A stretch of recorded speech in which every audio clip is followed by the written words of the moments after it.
Well, welcome everyone. I saw some of you here last year, so some of you know that my background is in kind of the neuroscience of potential and how we bring out the best in our people and our talent. That's what I research on, that's what my books are on, and I've also been a chief learning officer for lynda.com, which is now part of LinkedIn.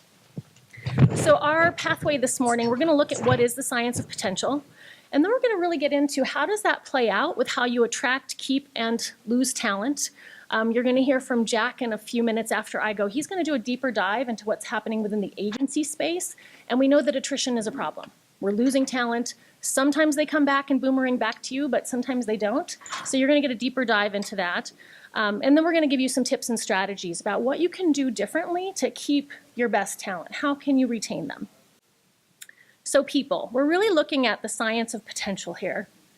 And potential is the capacity to become or develop into something in the future. It's unrealized ability. And every single one of you is sitting on a gold mine. You have talent that is not at their full potential. None of us are, because even when you're at peak performance, there's still something you can do to grow, get better, learn, become even more of who you are. And the real secret sauce here is if you can create an environment where employees feel like they're supported in achieving their potential, your agency will not only thrive, but your talent will become your best brand ambassadors. They will love your agency, they will stay at your agency. And here's why. We are wired as biological beings to do three things. And this all comes from the neuroscience and biology of humans. We are wired to survive, belong to a meaningful community, and to become our best selves. So this, you can't get around this, you can't hire differently than this. This is just how humans show up. But if you understand how humans show up, you can flex your talent management strategies to not only bring out the best in them, but to also leverage our natural desire to get better, our natural hunger to improve and grow.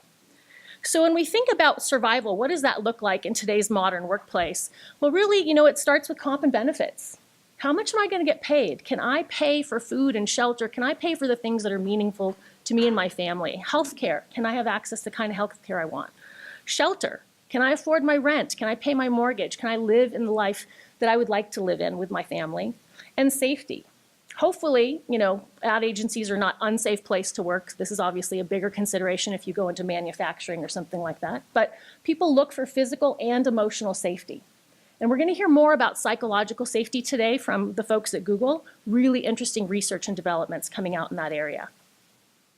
The second thing that we're driven to do, and we don't really focus on it until our safety needs are met, is belonging. We all hunger to belong to a community. In fact, we're wired to do so because it helps our chances for survival.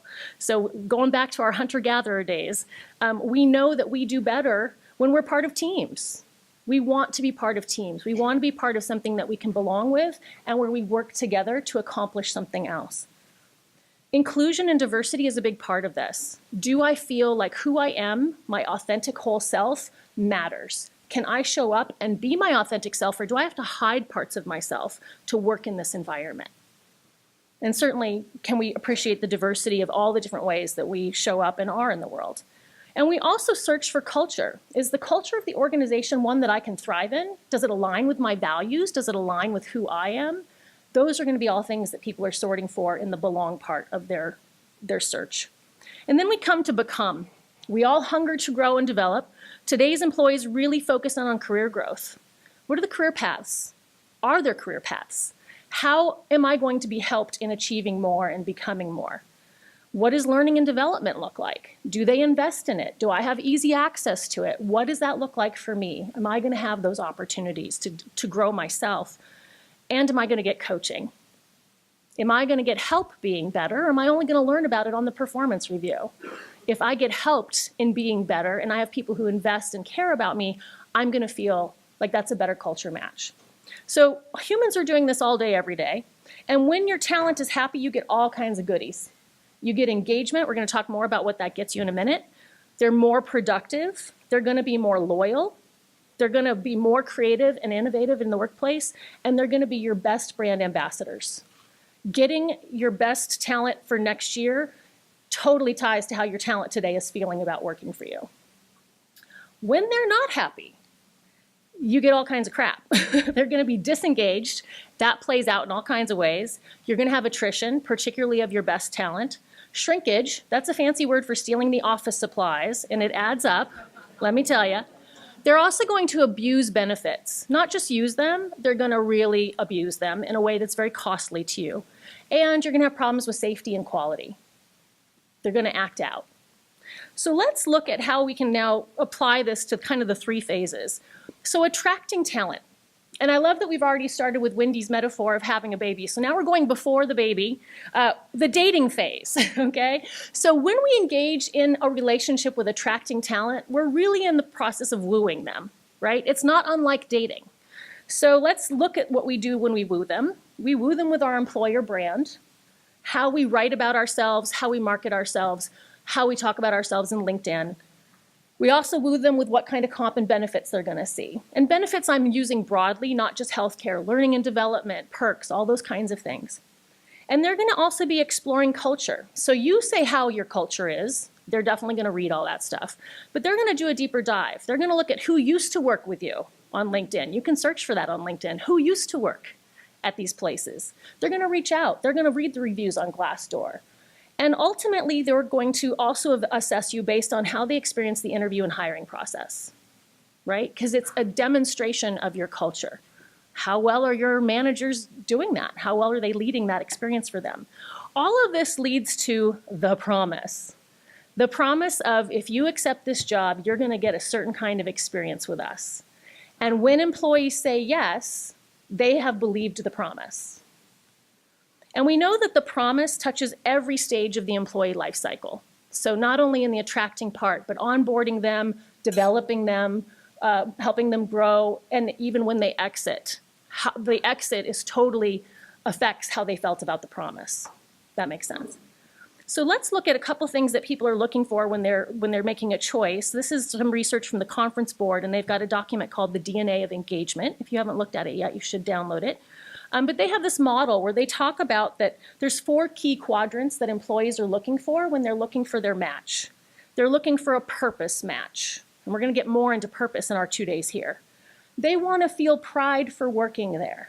They want to be able to tell their friends and family, I work at this agency, and that makes me feel good. I have pride in that. They're going to want a personal fit match. That's the values, inclusion alignment. And they're going to want a passion match. I get paid for doing what I love to do and what I'm great at. And better yet, they help me get better at it. Those are the 4 things people are searching for. And this plays out again in all kinds of ways that we're going to touch on these 2 days. It touches the onboarding experience, what opportunities look like for women, what opportunities are created for innovation and creativity. Certainly, what's the purpose? What's the psychological safety in this organization? What's happening in this new gig economy? And certainly whether I'm going to boomerang back if I leave, if there's a coaching culture, what opportunities I have for mobility, and how inclusion and diversity play out. These are the themes that we're going to focus in on these 2 days. They are all so important. So Singleton and I have been working on creating a story arc for you where each piece of the puzzle is going to slot in with each speaker. So you're going to get pieces on each of these. And some of them are going to resonate more as hot spots for you than others, than the person sitting next to you. But together they create a total picture. So let's talk about keeping your talent, the honeymoon phase. They said yes. Engagement begins. Okay, I love the fact that it's the word engagement. It's not unlike having an engagement ring. People come in your door engaged. That's why they said yes. So they come in high on engagement. And then what happens after that is on you. Okay? So they come in, they have their onboarding experience. They learn what the stated values and norms are. And then they start to see, well, what really happens, right? They look to their leaders. They look to the managers. They look to their peers. What behavior is rewarded? What behavior is ignored? Do we really have a culture of creativity and safety, or is it a culture of fear and power is held by a few people that really kind of terrorize everybody else? I'm seeing nods yes. Okay, you'll want to work on that. Ultimately, what they experience is the real culture. And how far off it is from what you stated it would be. That's the alignment piece. So they're looking for alignment to the process, or excuse me, to the promise. And it either looks like it's aligning or it starts to look like it's not aligning. Make sense? Okay, so I want to give you 2 minutes to just try this on. Grab a partner, or if you're in a triad, that's fine too, but you have 2 total minutes between you. Just talk through, do you think there's alignment? Do you think what you promise and what they get is aligned? And if you're not sure, think to what they say on exit interviews, the folks who leave, what you see in your engagement surveys, who comes to HR, employee relations, and what are they telling you? 2 minutes to kind of look at, do you have alignment? I'm going to count you down at the end because there may not be a ding on this. So let's dive in a little bit to what is engagement. I like to refer to Gallup study because their data is the most robust. They have done studies for so long and have so many different industries that I find theirs to be kind of the benchmark. If you have not yet seen their 2 reports, the State of the American Workplace and the State of the Global Workplace, get them, good downloads, easy reads. But what they've come up with is that there's 3 levels of engagement. The first is engaged employees. And these folks work with passion and they feel a profound connection to the place they work. They show up, they work hard, they bring innovation and creativity with them. You're going to love these employees. They usually come in the door this way. Then there's the not engaged. Okay, these folks are essentially checking out. They're showing up, they're doing a decent job, but you're not getting their A game. They're not bringing energy, they're not bringing passion. They're kind of just wandering through the day and taking their paycheck. And then you have the actively disengaged. They're angry and they're bitter, and they're taking everyone else down with them. This group of folks, it's really hard to turn them. The question you want to ask yourself is, can we have them exit as quickly as possible to contain the damage that they do? The real focus, though, is can you take the group in the middle, the not engaged, and get them engaged? And the reason why you want to do that is here's what it looks like in America. 30% of our workforce is engaged. 52, a little more than half, is not engaged. And then the actively disengaged is 18%. So if you can take that half and even get a few of them engaged, you will change the entire outcome for your organization. So that's where you want to play. Globally, it's even more dismal. Only 13% of employees are engaged at work if we take into account the global picture. And why do you want engagement? Well, all the key performance indicators are completely aligned with it. All the bad stuff goes down when you have an engaged workplace, and all the good stuff goes up. So the bad stuff that goes down is absenteeism, turnover, attrition, shrinkage, that's the stealing of the office supplies, quality and safety issues. All of that goes down when they're happy and engaged. And the good stuff, their relations with customer satisfaction, productivity, profitability, all go up. So engagement is what we're chasing. And it's not that hard to chase it. Humans are pretty predictable. Couple more shocking statistics for you. McLean and Company has identified that engaged employees are 127% more likely to be A performers than C performers. Highly engaged organizations have the potential to decrease employee turnover by 87%. That matters because we know to replace an employee is 50 to 250% of their salary and benefits. 50% for an entry-level worker, 250% for high-level or highly technically skilled. And disengaged employees cost the organization $3,400 for every 10,000. It's roughly 34% of their salary. That's the actively disengaged because they're stealing the chips and the clips, as I like to call it. So let's see what this looks like in agencies. I actually did some research on kind of average agency size and income. And so this is the real numbers if we were to take the agency industry as a whole. Roughly headcount in agencies is around 750. If you take the actively disengaged number of 18%, that's 135 employees. The median salary is $60,000 a year. You can totally do this math with what's true for your agency. If you take 34% of that, the cost per disengaged employee is $20,400 per year. Multiply that by 135, bam, almost $3 million in disengaged per year. It's not a joke. It's a serious problem, and it's one that you want to focus in on. So how do they get disengaged? I want to take you through the 10 steps to disengagement and departure. This is the research of Lee Branham. And they arrived engaged. So they were happy, they said yes, and now we move into the breakup phase. Right? So how many of you have ever broken up or been broken up with? Show of hands in your lifetime. Okay, there's a few lucky people who are just not telling the truth. So you don't wake up one morning and say, it's over, right? It's a psychological process where you kind of weigh your pros and cons, you try, you beg, you plead, you threaten, you do a bunch of stuff before you come to the break of it. You enter counseling, you know, there's all kinds of stuff you do. Employees are the same. They start the job with enthusiasm and they want to hang out there, but something happens. And something happens, it puts them onto the stair step down. I'm questioning whether this is the place I should be. Now, what causes that question? There's three primary things that happen that cause the question. The first is another promise looks better, right? Somebody else is wooing them. And they're and LinkedIn, I hate to say it, made this really easy. The passive recruit, they can easily find out what's going on in other places. But another promise just looks more tempting. You know, you just have to be up on what the competitors are offering to handle this one. But sometimes they are wooed by somebody else. More often than not, it's that the promise changes. So this can be a slow promise change, like over 2 or 3 years, just things shift, the culture shifts, and the promise just doesn't get delivered anymore. There could be something sudden, like a merger and acquisition that completely changes things quickly, or it can just be slow little changes that change the promise. And so it's just not going to work anymore. And then probably the worst one is the broken promise.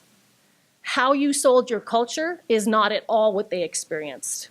And let me tell you, that's the worst one, because when they finally figure it out, they're angry and they're pissed because they've been betrayed. And so you're going to see more of that acting out disengaged behavior if they feel like the fall was pretty great and they felt things were misrepresented to them. So they start to consider quitting, and employees will give you a chance to fix it. Most employees send clues 2 or 3 times, typically to their manager, to say, it's not working. Some will be very direct and say, hey, it's not working. Others will give indirect hints. You'll see things like lateness, more sick days. They'll physically disconnect. You'll see them not as engaged in meetings and one-on-ones, that kind of thing. They'll certainly be brutally honest on an engagement survey, and they may be going to HR and employee relations to talk about it. Some are very vocal, some are not, but they will give you a chance to pick it up. Are your managers trained to look for those clues? Do they know what to do when they get one of those clues? Do they know how to fix it? Or do they make it worse? That all lives in your management training. Then they resolve to quit, okay? After you decide to quit, then you go, well, wait a minute, can I afford to quit right now? Oh, wait, I got that vacation coming. Oh, I should wait 3 months. Or I'm working on this really cool ad. It's about to come out. I want that in my portfolio. I'm going to wait. Then they passively seek another job. Many will get jobs at that stage. They prepare to actively seek another job. And then depending on how pissed off they are, this is where they go into that mentality of, I'm going to get my share from this place. If it's a broken promise, they are going to be maxing out retirement, maxing out perks and benefits, abusing them on some level, and you're going to see a lot of the chips and clips disappear, right? If they were feeling like, oh, it's just that somebody else is wooing me, they won't necessarily have this, I need to get my share out of this place. And then they actively seek another job, and finally they leave. Or worse, they quit in their head, but they keep coming to work. The quit and stay is the most dangerous employee. Now, there is a zone of influence. It gets smaller over time, but your manager should know how to influence these employees in the zone and be partnered with you on saving your best talent. If some of them are leaving and you want them to leave, that's okay, let it ride, but it's your best talent. A few more things to look at in engagement. Conference Board did a study on in 2016, so the most recent data on engagement is that the most engaged region is the South, followed by the West, then the Northeast, and then the Midwest. By size, engagement is highest in small organizations, and it has the biggest decline in medium size, typically because the smalls became medium, right? And that shifts the culture considerably. By industry, the most engaged industries are enterprise management, real estate, and construction. Ad agencies are somewhere in the middle. The bottom 3 are like public administration, nonprofits, that kind of thing. By gender, men are more engaged than women. By generation, boomers are the most engaged, followed by the youngest millennials, the under 25. And I think that that's just enthusiasm from I graduated from college and I got my first job engagement. So I think that as they have that kind of realizing what real work is like, that shifts. And then by position, entry and mid-level employees focus the most on organizational investment in employee success. So your mid-level and your entry-level employees are really looking for, how does this org invest in me? What are the learning and development opportunities? Is this a coaching culture? Those are the things that matter most to them. So how do you have strategies for keeping your talent? There's lots of things you can do. McLean and Company have some really great data on engagement, and they've identified this model where you can see that there's lots of things that drive engagement, and then they've separated it into job engagement and organizational engagement. But learning and development is one of the drivers. And what's powerful about learning and development is it actually touches all the others. So if you get learning and development right, you get managers right. If you get learning and development right, you get onboarding right. You can start to have this, well, if you do it right, it'll have a domino effect across all these other areas. So what do you want to do? I want you to invest in your learning and development. Oops, that's supposed to animate on later. Sorry about that. So first of all, it's going to boost engagement. It's going to create a culture of continuous improvement or growth mindset. That's where employees know that it's my job to get better. I have to invest in myself. I have to put in the work in growing and improving. You're also going to get better managers. So if you put the right kind of time and energy into management training, a lot of the other problems shift because the real engagement relationship lives at the manager-employee level. And then finally, you're going to want to use best practices in learning and development, which is the flipped classroom, blended learning, on-demand learning, that kind of thing. And if you want some more information, that's what I've written my whole book on, is how do we create learning and development to really maximize the most out of people. A second thing you can do is develop your managers. And management philosophies shift over time, and what is reflected in the culture shifts over time. Here's where we are on the timeline of management philosophy. We are exiting, we're kind of half straggled between collaborative management as a philosophy and moving into network of teams. What we're realizing now is it's not just individual employees that we want to work with, it's really this idea of everyone's working in teams, and so how do we really maximize our culture to be a team-driven culture? And we teach managers how to bring out the best in the team, not managing individual players. And this ties directly into what Wendy is saying. This is that, can they play nice together, right? Well, your management training has better have flexed and shifted to reflect this new focus on teams and collaboration and networks of teams. And one more thing I want to say on that, psychological safety and trust is at the core of that. And so that's why we want to really make sure you hone in on that today when we talk about it. Third thing, create a coaching culture. People are looking for it. And it's easy to do. The top three things that organizations say when they're focusing on this is they want to integrate coaching into their talent management philosophy and strategy. They want to use it to develop leaders and managers to be coaches so that they know how to coach employees. And finally, they want to include coaching behaviors in performance expectations. So those are the top three ways. Again, the conference board has a really nice report on this. And organizations are using external coaching. Again, the top three things here is development-focused coaching, 360s and other assessment tools, and performance-focused coaching. And then some organizations are investing in internal coaches, same top three. Okay, so coaching is a thing. You can train people to be fantastic coaches. Are you? Are you? And are you weaving that into how you evaluate people? Are you evaluating your managers by how well their team is growing and developing, how well they're cultivating the potential of their people? Fourth strategy you can play with is invest in talent mobility. PwC has a report on talent mobility, and what we're finding is that more and more employees, and again, I think this goes back to Wendy's point about how connected we are, more and more of them want an international experience. They want to be able to work globally. They want to be able to take their work to another country or another culture and still be productive and contribute. So how can you play with that? This is the pattern that they're looking for in 2020, or what they're predicting for 2020. And you can see like a lot of people are moving out of Australia into Southeast Asia and into Europe in terms of their desired locations. And when we go country by country, you'll see that at the lowest, it's 69% of employees say they want to work internationally. At the highest, it's 93%. Are you even thinking about it? What would that look like in your organization? And then there's another way to think about mobility, which is, can you make things mobile, right? Can they access what they need on their smartphone? Employees now want their employee experience to be at their fingertips 24/7. They want apps where they can go in and handle most of their employee experience from their fingertips. So can you play with apps? How are you integrating that into your talent management strategy? It's part of Berson's predictions for 2016, along with these other 9. And you'll see that digital and tech is really playing a front level in what HR is doing to evolve itself, the data analytics of all of that. Can you make learning accessible, etc. So, what are we going to do our 2 days here? We're going to explore all of these topics. This is why we've selected the speakers that we've chosen, and all of them have really great stories from the field. They've been playing at the front edge of some of these ideas. They're going to be sharing what they're doing. They're going to share what worked, what didn't, lessons learned. And we want to give you a chance to also frame your own learning journey. So again, if you haven't yet opened up the PDF or you want to use the paper copy, we'll give you several moments throughout the conference. They're called insight activations. But there are going to be intentional 5-minute breaks after every 2 or 3 speakers for you to just stop and say, what were my takeaways? What were the key things that resonated for me? How might I translate that into my agency? So that when you go home, you actually have an action plan to work from, as opposed to going, wait, what did I learn? That was so much over 2 days.